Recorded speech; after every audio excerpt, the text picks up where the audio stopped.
నమస్కారం. N24 news morning bulletin కు స్వాగతం. ముందుగా హెడ్లైన్స్ చూద్దాం. గోదావరి బెల్ట్ బొగ్గు బ్లాకులు సింగరేణికి ఇవ్వాలన్న భల్టీ.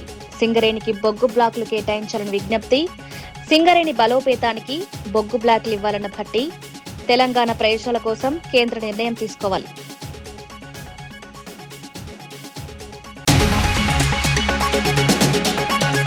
హాసంగ్ తయారీ క్లస్టర్ ను ఏపీలో ఏర్పాటు చేయాలని లోకేష్ విజ్ఞప్తి. హాసంగ్ ప్రతినిధులతో పెట్టుబడులపై చర్చ. ఏపీలో ఫుట్వేర్ తయారీ క్లస్టర్ కు ప్రతిపాదన. హాసంగ్ తో ఏపీ పెట్టుబడులపై కీలక సమావేశం.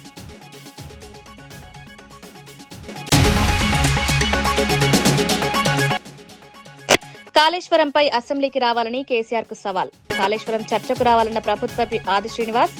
కేసీఆర్ హరీష్ రావు అసెంబ్లీలో చర్చించాలని విప్. కాళేశ్వరంపై బహిరంగ చర్చకు సిద్దమన్న ప్రభుత్వం.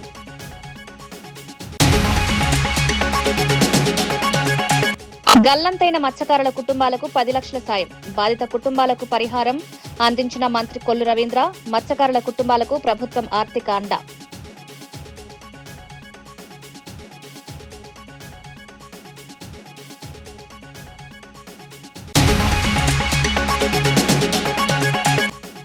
పెట్రోల్ అందుబాటులో ఉంచాలన్న కేజ్రీవాల్. ఇంధన విధానంపై కీలక సూచనలు. E20తో పాటు E0 కూడా అందించాలన్న కేజ్రీవాల్. వినియోగదారులకు ఇంధన ఎంపిక ఉండాలన్న డిమాండ్. దక్షిణ కొరియా పర్యటనలో ఉన్న రాష్ట్ర విద్యా, ఐటీ, ఎలక్ట్రానిక్స్ శాఖల మంత్రి నారా లోకేష్ బుసాన్లో హాసంగ్ గ్రూప్ ఉన్నత స్థాయి ప్రతినిధులతో కీలక సమావేశం నిర్వహించారు. కుప్పంలో ఇప్పటికే ప్రతిపాదించిన పాదరక్షల తయారీ యూనిట్ తో పాటు ఇంటిగ్రేటెడ్ ఫుట్వేర్ కాంపోనెంట్స్, మెటీరియల్స్ తయారీ కేంద్రాన్ని కూడా ఏర్పాటు చేయాలని విజ్ఞప్తి చేశారు. ప్రీమియం స్పోర్ట్స్ ఫుట్వేర్ కోసం ఆర్టిఫిషియల్ ఇంటెలిజెన్స్ ఆధారిత సాంకేతికత, సస్టైనబుల్ మెటీరియల్స్ తో కూడిన ఆసియా పసిఫిక్ ఇన్నోవేషన్ సెంటర్ ను ఆంధ్రప్రదేశ్ లో ఏర్పాటు చేయాలని కోరారు. కుప్పం, తిరుపతి, విశాఖపట్నం కేంద్రాలుగా దక్షిణ భారత తయారీ క్లస్టర్ ను అభివృద్ధి చేయాలని ప్రతిపాదించారు. రాష్ట్ర ప్రభుత్వం అందించిన పెట్టుబడి ప్రతిపాదనలను పరిశీలిస్తామని హాసంగ్ కార్పొరేషన్ సీఈఓ హేయోసియోంగ్ రిమోయింగ్ తెలిపారు. ఇప్పటికే కుప్పంలో 900 కోట్లతో green field non leather footwear plant ని ఏర్పాటు చేస్తున్నామని వెల్లడించారు.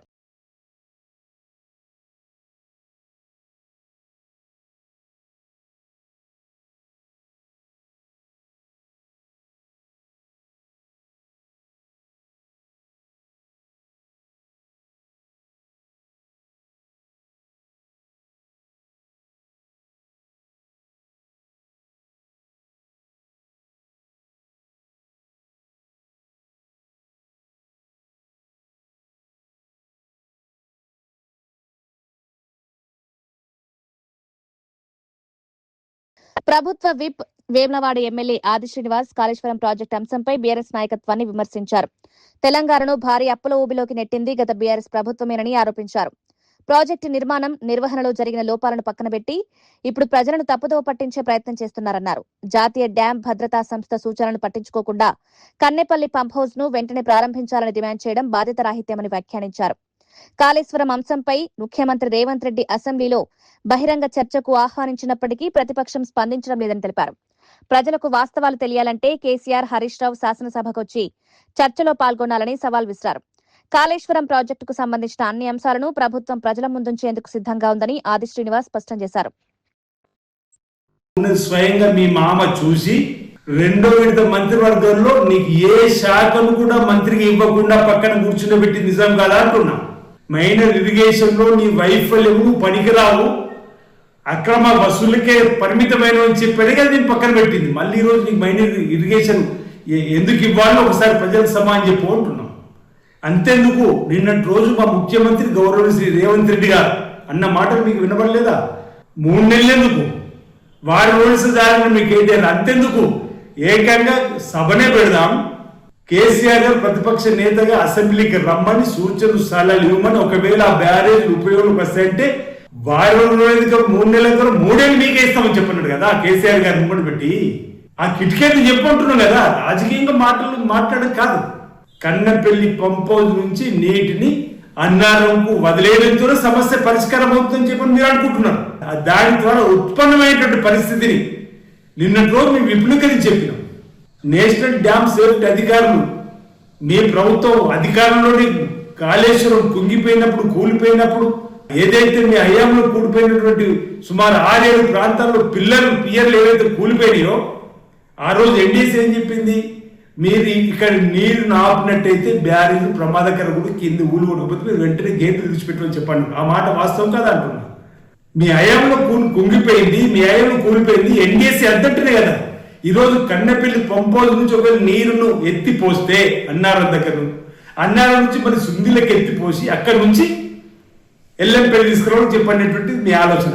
కానీ 3 బ్యారేజీలు ప్రమాదకరంగా ఉన్నాయని చెప్పని ఎన్డీఎస్సీ చెప్పి నీటిని ఆపకనే చెప్పినప్పుడు ఇప్పుడు ఒకవేళ కన్నెపల్లి పంపోజు నుంచి మోటార్లు ఆన్ చేయాలంటే మేడిగడ్డ దగ్గర నీళ్ళు ఉండాలి, అన్నారం దగ్గర నీళ్ళు ఉండాలి, సుందిల దగ్గర ఉండాలి. నేను అనుకుంటా లెక్క ప్రకారం ఒక దగ్గర 8 మీటర్ల నీటి నిల్వ సామర్థ్యం పెంచి ఉంచాలి, ఒక దగ్గర 10 మీటర్ల నీటి నిల్వ సామర్థ్యం ఉంచాలి, ఒక దగ్గర 5 మీటర్ల నీటి నిల్వ సామర్థ్యం ఉంచాలి. అప్పుడే ఒక పంపోజు మరో పంపోజుకు ఈ విధంగా మేడిగడ్డ నుంచి అన్నారు అన్న సుందరి నుంచి ఎల్లంపల్లి వరకు మనం నీటిని తీసుకుపోయే పరిస్థితి ఉంటుంది. ఈ లోపల ఈ నీటి నిల్వ ఉంచినప్పుడు బ్యారేజీలకి ఏమైనా అయితే కింది ఉన్నటువంటి గ్రామాలు కొట్టుకుపోతే ఎన్డీఎస్ఏ చెప్పిన తర్వాత ఏ విధంగా ముందుకు పోవాలి హరీష్ రావు ఒకసారి చెప్పండి, కేటీఆర్ ఒకసారి చెప్పండి.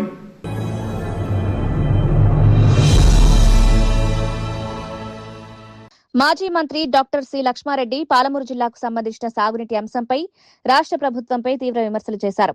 పనికిరాని కొడంగల్ ప్రాజెక్టుకు అనుమతుల కోసం ప్రయత్నిస్తూ మొత్తం పాలమూరు జిల్లా రైతుల ప్రయోజనాలను ప్రభుత్వం విస్మరిస్తోందని ఆరోపించారు. తుంగభద్ర నదిపై కర్ణాటక, ఆంధ్రప్రదేశ్ రాష్ట్రాలు అక్రమ ప్రాజెక్టులు నిర్మిస్తున్నప్పటికీ తెలంగాణ ప్రభుత్వం స్పందించడం లేదని విమర్శించారు. సముద్రంలోకి వృధాగా వెళ్లే నీటిని వినియోగించుకునేందుకు అవసరమైన చర్యలు తీసుకోకుండా పాలమూరు ప్రాంతాన్ని ఎడారిగా మారుస్తున్నారన్నారు. రైతుల ప్రయోజనాల కంటే రాజకీయ ప్రయోజనాలకే ప్రభుత్వం ప్రాధాన్యమిస్తోందని ఆరోపించారు. పాలమూరు, రంగారెడ్డి ప్రాజెక్టుతో పాటు సాగునీటి ప్రాజెక్టులపై ప్రభుత్వం స్పష్టమైన కార్యాచరణ ప్రకటించాలని డిమాండ్ చేశారు.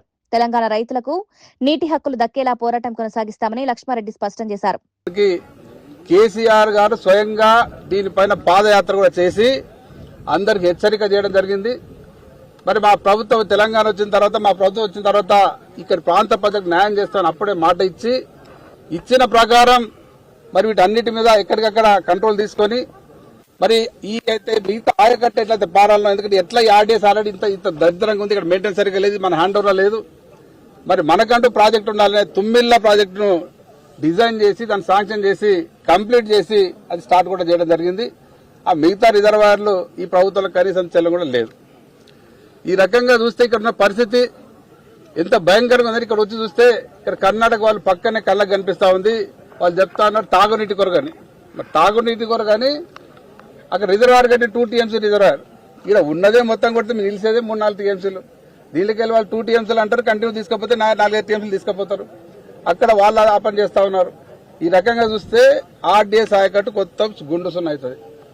ఇదే ఈ రకంగా ఇట్లే వదిలిపెడితే ఆర్డీఏ ఆయకట్టు అనేది ఒక్క చుక్క కూడా ఆర్డీఎస్ ప్రాజెక్ట్ ద్వారా నీళ్లు రాదు. మరి ఇటువంటి సందర్భంలో ఇంకా పైన కూడా తుంగభద్ర పైన ప్రాజెక్టులు కడుతున్నారు. అక్కడ కృష్ణా పైన ఆల్మట్టి డ్యాం పెంచి దాదాపు 300 టీఎంసీ పైన రిజర్వాయర్ నింపుకోవడానికి ప్రయత్నం చేస్తా ఉన్నారు.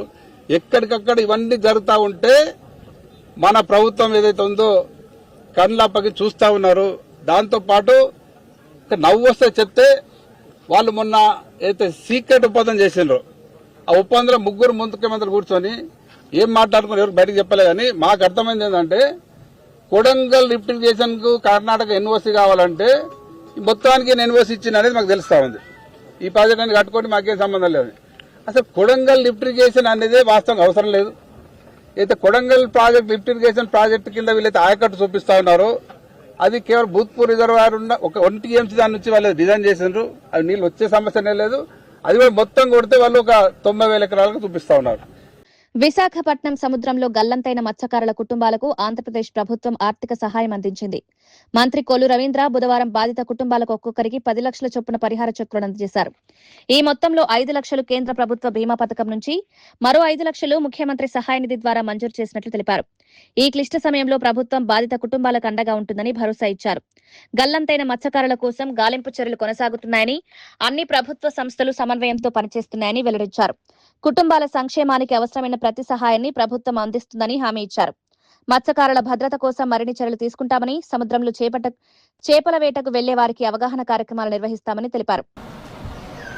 తర్వాత రోజు చిన్న అనే అతను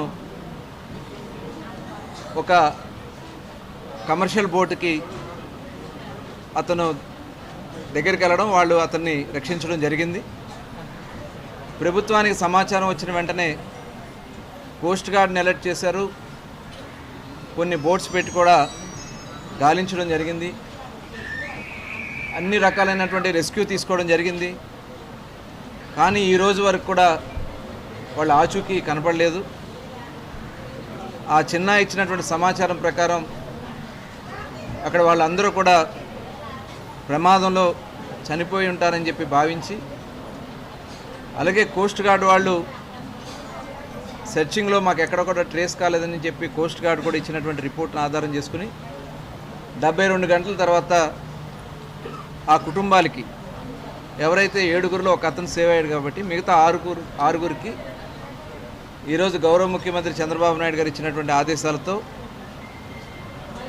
ఆ కుటుంబాలకి ఫిషరీస్ డిపార్ట్మెంట్ నుంచి ఒక 5 లక్షలు, సీఎం రిలీఫ్ ఫండ్ నుంచి ఒక 5 లక్షలు కలిపి 10 లక్షల రూపాయలు చెక్ వారికి అందించడం జరిగింది.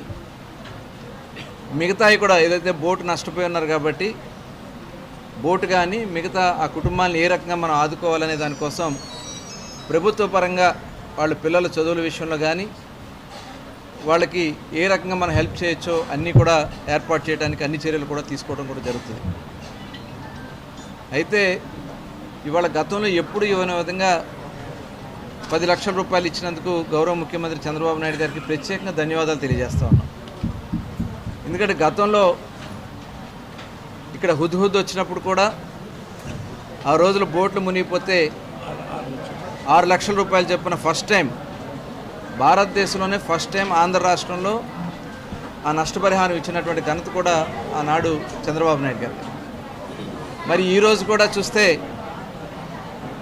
5 లక్షల రూపాయలు ఉండేది గతంలో. లాస్ట్ గవర్నమెంట్లో దగ్గర ఒక 80 కేసెస్ పెండింగ్ ఉంది సార్. 63 కేసులు లాస్ట్ గవర్నమెంట్లో పెండింగ్ ఉన్నాయి. ఒక్క పైసా కూడా ఇవ్వాలి 5 సంవత్సరాల్లో. ఇవాళ మళ్ళీ గౌరవ ముఖ్యమంత్రి చంద్రబాబు నాయుడు గారు, 3 కోట్ల, అలాగే వ్యవసాయ శాఖ మంత్రి అచ్చెన్నాయుడు గారు వెంటనే ప్రపోజల్ పెట్టడం, ఆ అమౌంట్ కూడా రిలీజ్ చేయడం కూడా జరిగింది. 3 కోట్ల 15 లక్షల రూపాయలు ఇమీడియట్గా రిలీజ్ చేసి ఆ కుటుంబాలకు అందిస్తున్నాం. ఇంకా కొన్ని అక్కడ ఉన్నటువంటి ప్రాథమికంగా ఇంకా వాళ్ళకి కావాల్సినటువంటి సమాచారం కానీ కొన్ని ఆగినాయి, కానీ మిగతా 100% ఇవ్వడానికి ప్రభుత్వం చర్యలు తీసుకున్నాం. అయితే ఇవాళ గతంలో ఏ రాష్ట్రం కూడా ఇవ్వని విధంగా ఇలా బోటు ప్రమాదం జరిగినప్పుడు ఏ రాష్ట్రం కూడా ఇంత పెద్ద ఎత్తున ఇచ్చిన పరిస్థితి లేదు. 10 లక్షల రూపాయలు చొప్పున ఇవాళ అందించడం అనేది గౌరవ ముఖ్యమంత్రి గారు ప్రత్యేకంగా ధన్యవాదాలు తెలియజేస్తాను మరొకసారి.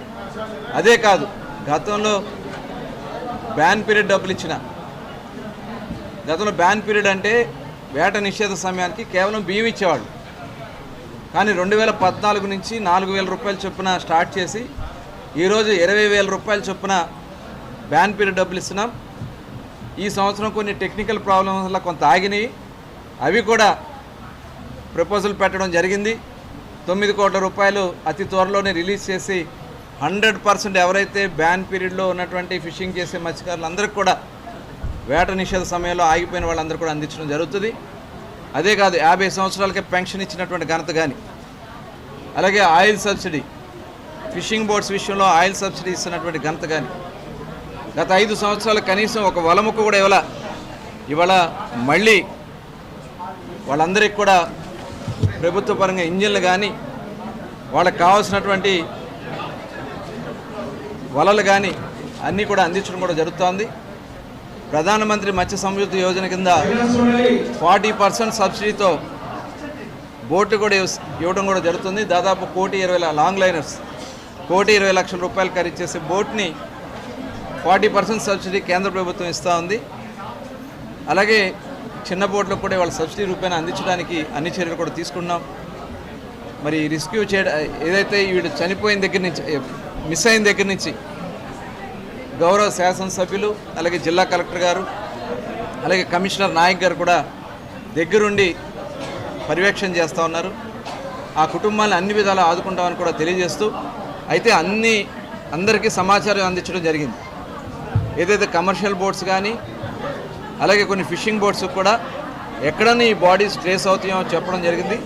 ఈ రెస్క్యూ కంటిన్యూ అవుతుందని కూడా ఈ సందర్భంగా తెలియజేసుకుంటూ మరొకసారి గౌరవ ముఖ్యమంత్రి గారికి ఈ ప్రభుత్వానికి ధన్యవాదాలు తెలియజేసుకుంటూ సెలవు తీసుకుంటాం. తెలంగాణ ఉప ముఖ్యమంత్రి భట్టి విక్రమార్క కేంద్ర మంత్రి కిషన్ రెడ్డిని గోదావరి బెల్ట్ కు చెందిన బొగ్గు బ్లాక్లను సింగరేణి సంస్థకు కేటాయించాలని కోరారు. ఇటీవల తాడిచెర్ల 2 బొగ్గు బ్లాక్ ను సింగరేణికి కేటాయించినందుకు సంతోషం వ్యక్తం చేసిన ఆయన కోయగూడ 3వ బ్లాక్ పెండింగ్ లో ఉండడంతో సంస్థకు భారీ నష్టం జరుగుతోందన్నారు. ఈ అంశాన్ని రాష్ట్ర ప్రభుత్వం ఇప్పటికే కేంద్రం దృష్టికి తీసుకెళ్లిందని వెల్లడించారు. తెలంగాణ పట్ల నిజమైన చిత్తశుద్ది ఉంటే కిషన్ రెడ్డి గోదావరి బెల్ట్ బొగ్గు బ్లాక్లను సింగరేణికి కేటాయించేలా చర్యలు తీసుకోవాలని విజ్ఞప్తి చేశారు. సింగరేణి సంస్థ రాష్ట్ర ఆర్థికాభివృద్ధికి కీలకమని బొగ్గు బ్లాక్ల కేటాయింపుతో సంస్థ మరింత బలోపేతమవుతుందన్నారు.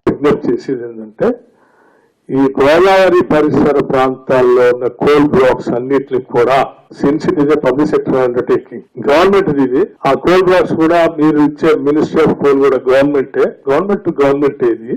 ఏ మాత్రం మీకు తెలంగాణ మీద సింగరేణి కాలనీస్ మీద ఏమాత్రం ప్రేమ ఉన్నా మీరు మంత్రిగా ఉండి ఈ కార్యకలాపాలు ఎట్టి పరిస్థితుల్లో చేసి పెట్టాల్సింది. ఉత్తరప్రదేశ్ ముఖ్యమంత్రి యోగి ఆదిత్యనాథ్ అయోధ్య రామమందిర విరాళాల దొంగతనం కేసుపై స్పందించారు. ఆలయంలో పనిచేస్తున్న సుమారు 150 మంది సిబ్బందిలో కేవలం 6 మాత్రమే దొంగతనంలో, మరో 2 కుట్రలో పాల్గొన్నారని తెలిపారు. కొందరి తప్పిదాన్ని మొత్తం సిబ్బందికి ఆపాదించడం సరైంది కాదని స్పష్టం చేశారు. తప్పు చేసిన వారిని ఇప్పటికే గుర్తించి చట్టపరమైన చర్యలు తీసుకుంటున్నామని వెల్లడించారు. ఈ ఒక్క ఘటనను ఆధారంగా చేసుకుని అయోధ్యను, శ్రీరాముడి పవిత్ర వారసత్వాన్ని అపఖ్యాతి పాలు చేసే ప్రయత్నాలు జరుగుతున్నాయని విమర్శించారు. ముఖ్యంగా సమాజ్వాదీ పార్టీ, కాంగ్రెస్ ఈ అంశాన్ని రాజకీయ ప్రయోజనాల కోసం ఉపయోగించుకుంటున్నాయని ఆరోపించారు. ఆలయ సేవకుల నిజాయితీని ప్రశ్నించడం సరికాదని, నేరానికి పాల్పడిన వ్యక్తులకి మాత్రమే చర్యలు తీసుకోవాలని అన్నారు.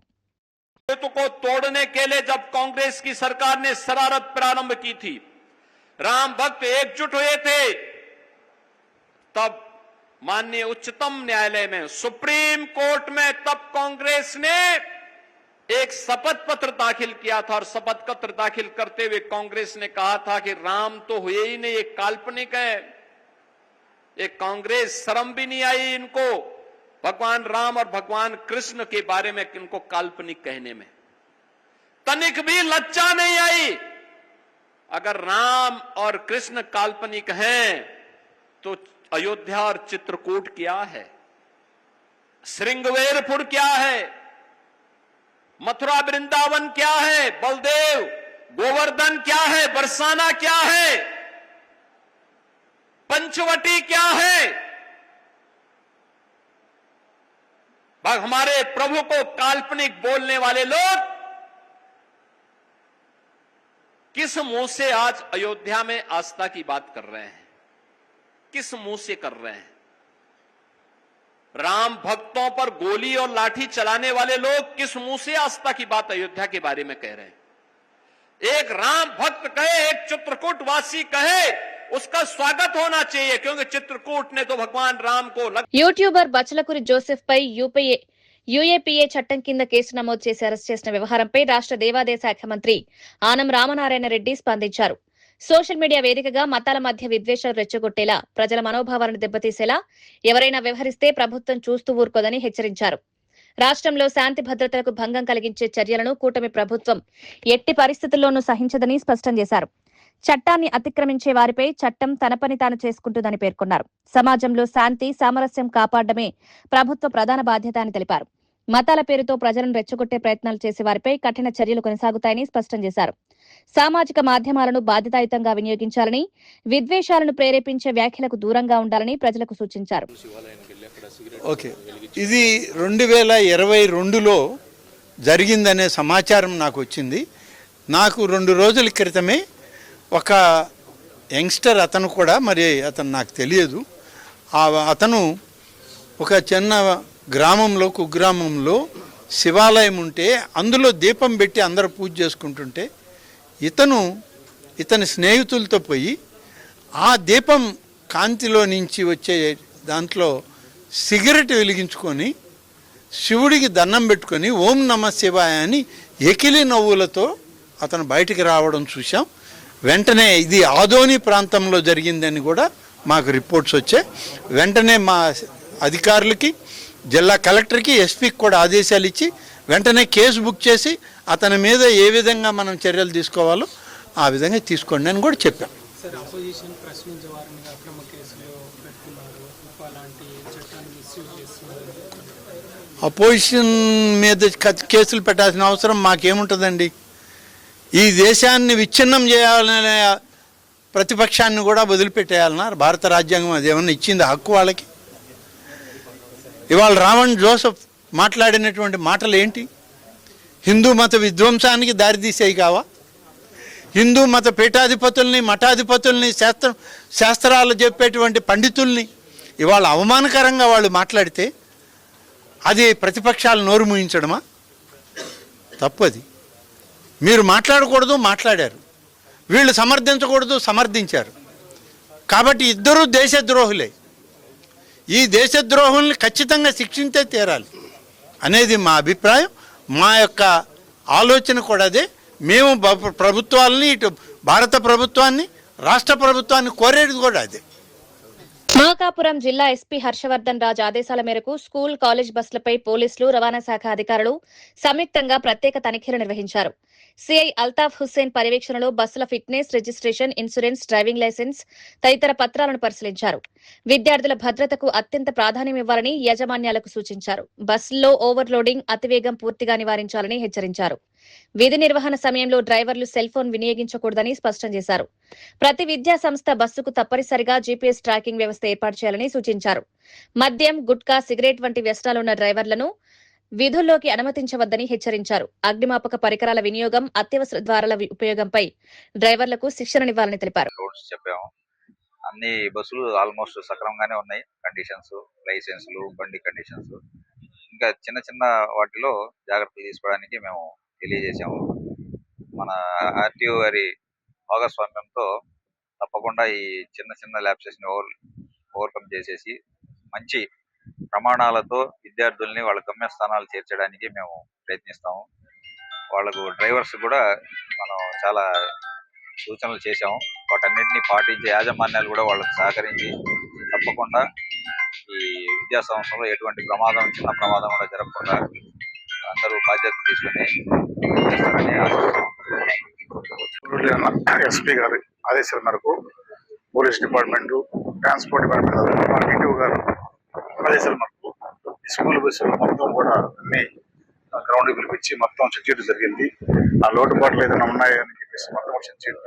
హైదరాబాద్ లోని మెహదీపట్నం పోలీస్ స్టేషన్ పరిధిలో జరిగిన ఇంటి చోరీ కేసును పోలీసులు వేగంగా ఛేదించారు. పరిచయాన్ని ఆసరాగా చేసుకుని ఇంట్లో చోరీకి పాల్పడిన నిందితుని అరెస్ట్ చేశారు. అతడి వద్ద నుంచి సుమారు 10 లక్షల విలువైన 157.8 గ్రాముల బంగారు ఆభరణాలు, ఒక యాక్టివా ద్విచక్ర వాహనం, 12,000 రూపాయల నగదును స్వాధీనం చేసుకున్నారు. సాంకేతికత ఆధారాలు, సీసీటీవీ ఫుటేజ్, ప్రత్యేక దర్యాప్తు బృందాల సహకారంతో నిందితుడిని గుర్తించినట్లు పోలీసులు తెలిపారు. చోరీకి గురైన బంగారు ఆభరణాలను బాధితులకు అప్పగించే ప్రక్రియ చేపడుతున్నట్లు వెల్లడించారు. పరిచయం ఉన్న వ్యక్తులను కూడా పూర్తిగా నమ్మి ఇంటి వివరాలు చెప్పరాదని ప్రజలకు సూచించారు. అనుమానాస్పద వ్యక్తులు కనిపిస్తే వెంటనే సమాచారం ఇవ్వాలని కోరారు. ఎఫ్ఐఆర్ రిజిస్టర్ చేసి ఇన్వెస్టిగేషన్ స్టార్ట్ చేయడం అయింది. ఫిర్యాదుదారు చెప్పిన వివరాల ప్రకారం వాళ్ళకి ఇంట్లో డిఫరెంట్ వ్యక్తులు వస్తా పోతూ ఉంటారు కాబట్టి ఆవిడ ఆఫీస్ పోయేటప్పుడు మెయిన్ డోర్ తాళం వేసుకుని ఆ తాళంని బయట ఉన్న షూ ర్యాక్లో పెట్టడం వాళ్ళకి అలవాటు ఉంది. వాళ్ళ ఫ్యామిలీ మెంబర్స్ అందరికీ తాళం బ్రేక్ చేసినట్టు ఏం లేదు. ఇంట్లో ఉన్న బీరువాలో ఉన్న గోల్డ్ ఆర్నమెంట్స్ పోయినాయి. ఆ తర్వాత ఆవిడ నెల క్రితం చూసుకుంది యాక్చువల్గా గోల్డ్ ఆర్నమెంట్స్. 1 మంత్ క్రితం చూసుకుంది. 1 మంత్ తర్వాత చూసుకుంటే ఆర్నమెంట్స్లో ఎప్పుడు పోయిన సంగతి కూడా తెలియదు. ఎఫ్ఐఆర్ రిజిస్టర్ చేసుకుని ఇన్వెస్టిగేషన్ స్టార్ట్ చేస్తే మా డిఐ రాంబాబు, ఇన్స్పెక్టర్ మల్లేష్ ఆధ్వర్యంలో క్రైమ్ టీమ్ ఇన్వెస్టిగేషన్ స్టార్ట్ చేస్తే ఆ తర్వాత తెలిసింది మాకు ఒక సస్పెక్ట్ శశిధర్, బిఆర్ శశిధర్ అని చెప్పేసి 28 years. ఈయన ఉబర్ బైక్ డ్రైవరు. ఈయన ఉండటం న్యూ బోయిన్పల్లిలో ఉంటాడు. ఇతను యాక్చువల్లీ ఈ ఫిర్యాదుదారు వాళ్ళ అన్న కూతురు ఒక అమ్మాయి ఉంది, ఆ అమ్మాయికి ఫ్రెండ్. ఆ ఫ్రెండ్షిప్లో వీళ్ళ ఇంటికి రావటం పోవటం, ఈ ఫిర్యాదుదారుతో కూడా కొంత ఇతనికి అక్వైంటెన్స్ ఉంది. తర్వాత ఇతను గమనించినట్టు తెలిసింది. ఈ తాళం చేతులు బయట పెట్టుకుని పోయే అలవాటు ఇతనికి తెలిసి ఇతను దొంగతనం చేసిన అనుమానంతో మేము వెరిఫై చేసి ఈయన కొద్ది రోజుల పాటు మిస్సింగ్లో ఉన్నాడు, మాకు కనిపించకుండా పోయిండు. తర్వాత మేము మా ప్రయత్నాలు చేసేసి అతను బయట టూర్లు తిరుగుతున్నట్టు కూడా తెలిసింది, గోవా పోయి రావడం జరిగిందని తెలిసింది. ఆ తర్వాత నిన్న ఈయనని నమ్మదగిన సమాచారం మేరకు నేను అరౌండ్ 2 PM టైంలో మా క్రైమ్ టీం ఇతన్ని పట్టుకోవడం జరిగింది సభా హోటల్ దగ్గర. పట్టుకొని ఇంట్రాగేట్ చేస్తే అతను నేరాన్ని ఒప్పుకున్నాడు. వాళ్ళ ఇంటితో ఉన్న సాన్నిహిత్యంతో, ఇంటి మనుషులతోటి ఆవిడ తాళం చేయి బయట పెట్టిపోవడం ఇతనికి తెలుసు. ఇతను ఒకరోజు ఎవరు లేని సమయంలో వచ్చేసి 29వ తారీఖు, పోయిన మే నెల 29వ తారీఖు నాడు ఉన్న తాళంతో మెయిన్ డోర్ తాళాలు తీయటం, లోపలికి వెళ్ళిన తర్వాత మళ్ళీ బీరువా కీస్ అవైలబుల్ ఉన్నాయి కాబట్టి అవి వాటితో ఓపెన్ చేసి ఆ ఇంట్లో ఉన్న బంగారు నగలన్నీ కూడా తీసుకొని దొంగతనం చేసుకొని పోయినాడు. పోయి వాటిని కొంతమంది ఆమ్ ఆద్మీ పార్టీ జాతీయ కన్వీనర్ అరవింద్ కేజ్రీవాల్ దేశంలో ఇంధన విధానంపై కీలక సూచనలు చేశారు. ప్రస్తుతం అమలు చేస్తున్న E20 ఇంధనం ప్రతి వాహనానికి అనుకూలంగా లేదని పేర్కొన్నారు. దేశంలో ఉన్న సుమారు 22 కోట్ల మోటార్ సైకిళ్లు, 8 కోట్ల కార్లు E20 ఇంధనానికి పూర్తిగా అనుకూలంగా లేవని తెలిపారు. ప్రభుత్వం బలవంతంగా E20 అమలు చేస్తే కోట్లాది వాహనాలు క్రమంగా పనికిరాని పరిస్థితికి చేరే ప్రమాదం ఉందని హెచ్చరించారు. అందుకే దేశవ్యాప్తంగా ప్రతి పెట్రోల్ బంక్ లో E20, E0 3 రకాల పెట్రోల్ అందుబాటులో ఉంచాలని కేంద్ర ప్రభుత్వాన్ని కోరారు. వినియోగదారులకు తమ వాహనానికి అనుగుణంగా ఇంధనం ఎంపిక చేసుకునే అవకాశం కల్పించాలని సూచించారు. ప్రజలపై అదనపు భారం పడకుండా ఇంధన విధానాలు రూపొందించాలన్నారు. E0 भी मिलना चाहिए, E10 भी मिलना चाहिए, E20 भी मिलना चाहिए. अलग अलग दाम रख दो, जिसके जो समझ में आए, जिसकी जेब जो अलाउ करे, जिसका जो विचार बने, जिसकी जो बुद्धि अलाउ करे, वो खरीद ले. పోలీస్ గేమ్స్ మీట్ కార్యక్రమంలో పాల్గొన్న ప్రముఖ సినీ నటుడు నవీన్ పొలిశెట్టి తన చమత్కార వ్యాఖ్యలతో అందరినీ ఆకట్టుకున్నారు. త్వరలో తాను పోలీస్ పాత్రలో నటించబోతున్నానని ప్రకటించిన ఆయన మల్కాజ్గిరి పోలీస్ కమిషనర్ సుమతితో కలిసి నటించాలని ఉందని సరదాగా వ్యాఖ్యానించారు. మహిళల భద్రత కోసం అండర్ కవర్ ఆపరేషన్ నిర్వహించిన సిపి సుమతి పనితీరును ప్రత్యేకంగా అభినందించారు. ఆమె నటన కూడా అద్భుతంగా ఉందని చెప్తూ తమ సినిమాలో ఒక పాత్ర చేయాలని ఆహ్వానించారు. ఈ వ్యాఖ్యలపై అక్కడున్న పోలీసులు, అధికారులు నవ్వులు పోయించారు. పోలీసుల సేవలు సమాజానికి ఎంతో కీలకమని, వారి కృషిని ప్రజలు గుర్తించాలని నవీన్ పొలిశెట్టి అన్నారు.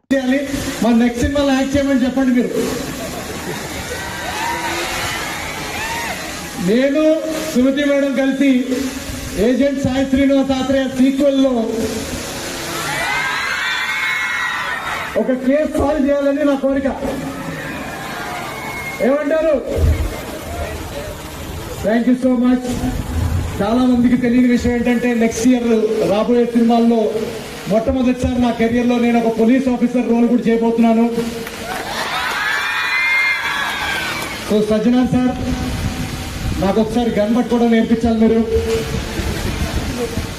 మీకు టైం ఉన్నప్పుడు ట్రైనింగ్ వస్తాను మీ దగ్గరికి. గన్ పట్టుకుని అంతా ఫేక్ బుల్లెట్స్ మా షూటింగ్లో అంతా. మాకు రియల్ గన్స్ ఎత్తడం కూడా రాదు sir. Thank you so much. మన డీసీపీ రాహుల్ గారు, నేను నిన్ననే మాట్లాడుకుంటున్నాము. ఫస్ట్ టైం కలిసాను, చైల్డ్హుడ్ ఫ్రెండ్స్ మేము. అండ్ ఆయన అంటున్నారు చూడంగానే, నవీన్ ఆర్మీ బాడీ ఇది పోలీస్ ఎందుకు జాయిన్ అవ్వలేదు. Thank you so much Rahul గారు. ఆయన అనలేదు. అమెరికా, ఇరాన్ మధ్య మరోసారి ఉద్రిక్త పరిస్థితులు నెలకొవడం అంతర్జాతీయంగా ఆందోళన కలిగిస్తోంది. ఇటీవల శాంతి ఒప్పందం తర్వాత పరిస్థితులు సాధారణ స్థితికి వస్తాయనుకున్న సమయంలో మళ్లీ ఇరు దేశాల మధ్య ఉద్రిక్తతలు, దాడులు చోటు చేసుకోవడం ప్రపంచ దృష్టిని ఆకర్షిస్తోంది. కాల్పుల విరమణ ఒప్పందం ముగిసిందని అమెరికా అధ్యక్షుడు డొనాల్డ్ ట్రంప్ ప్రకటించడంతో పరిస్థితి మరింత ఉద్రిక్తంగా మారింది. ఇరాన్ నాయకత్వంపై తీవ్ర విమర్శలు చేస్తూ వారిని అబద్దాలు చెప్పే నాయకులుగా ట్రంప్ అభివర్ణించారు. ఈ పరిణామాల నేపథ్యంలో పశ్చిమాసియా ప్రాంతంలో భద్రతా పరిస్థితులపై ఆందోళన వ్యక్తమవుతున్నాయి. మరోసారి సైనిక ఉద్రిక్తతలు పెరిగితే ప్రపంచ ఆర్థిక వ్యవస్థ, చమురు ధరలు, అంతర్జాతీయ వాణిజ్యంపై ప్రభావం పడే అవకాశం ఉందని విశ్లేషకులు అభిప్రాయపడుతున్నారు. Just a waste of time dealing with them. They're liars. We make a deal. And if I make a deal with him, we have a deal, and he goes out, he talks. We make a deal. Everyone's agreed. No nuclear weapon. We make a deal. They go outside, talk to the press. They say, we never even talked about it. There's something wrong with them. They're cuckoo. As far as I'm concerned, it's over. Talks won't resume after we get through the funeral proceedings. What? Does this mean that talks with Iran will not resume? I don't care. They can talk, but I think they're wasting their time. They're a bunch of lying guys. I do my whole life. That's all I do is deals. My whole life is that's how I became president. I guess that's a deal too, right? But I made a lot of money. I had a lot of great success, tremendous success. Everything I did, I was successful. And I deal with these guys, and I say, this is from a different school. They're liars. They're cheats. They're sick people. They've hurt their people. They killed 54,000 people as of now that were protesting. You know, when people say, how come they haven't taken over? They can't take over because they're dead. They killed them. Nobody's going to take over. They have no guns, and the other side has machine guns. And they're killing them. The press doesn't report it. But they're bad people. They're bad people. And frankly, I don't want to waste my time with them. Now, I'll let our wonderful negotiators keep talking if they want, but I don't see it.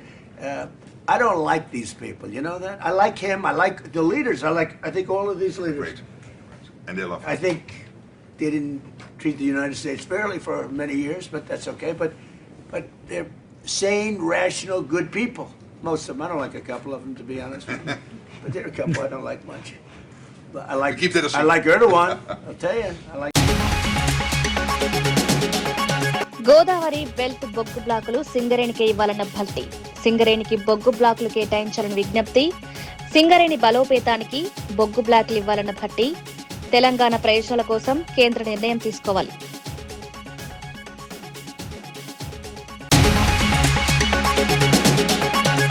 హాసంగ్ తయారీ cluster ను ఏపీలో ఏర్పాటు చేయాలని లోకేష్ విజ్ఞప్తి. హాసంగ్ ప్రతినిధులతో పెట్టుబడులపై చర్చ. ఏపీలో ఫుట్వేర్ తయారీ క్లస్టర్ కు ప్రతిపాదన. హాసంగ్ తో ఏపీ పెట్టుబడులపై కీలక సమావేశం.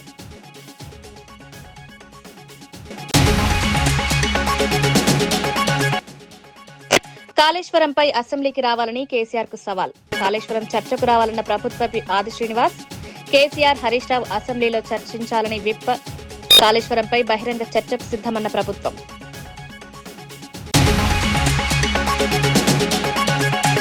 గల్లంతైన మత్స్యకారుల కుటుంబాలకు 10 లక్షల సాయం. బాధిత కుటుంబాలకు పరిహారం అందించిన మంత్రి కొల్లు రవీంద్ర. మత్స్యకారుల కుటుంబాలకు ప్రభుత్వం ఆర్థిక అండ.